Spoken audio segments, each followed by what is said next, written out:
бо мақсади татбиқи сиёсати варзишпарваронаи роҳбари давлат ва пешрафта гардонидани соҳаи варзиш дар шаҳри Турсунзода маросими дави миллӣ бо шукӯҳи хоса доир гардид. Дар он наврасону ҷавонон ва бонувон иштироки фаъолона намуданд. Дар маросими ифтитоҳи чорабинӣ намояндагони мақомоти иҷроияи ҳокимияти давлатии шаҳр суханронӣ карда ба ҳозирин ҷиҳати бо муваффақият гузаронидани дави миллӣ ва марафони велосипедронӣ камёбиҳо таманно намуданд. Иштирокчиён бо ҳисси баланди ватандӯстӣ ҷиҳати тарғиби тарзи ҳаёти солим, оммавигардонии варзиш ва пайваста машғул шудан ба намудҳои гуногуни он дар ин чорабинӣ иштирок намуданд.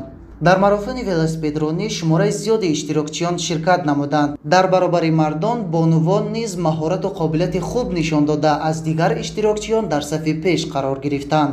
ман хурсандам ки ҷои дуюмро ишғол кардам. дар чорабинии дави миллӣ имрӯз иштирок намуда ҷои аввалро ишғол намудам ва мо ҷавонон мехоҳем ки бисёртар ин чорабиниҳо гузаронида шавад.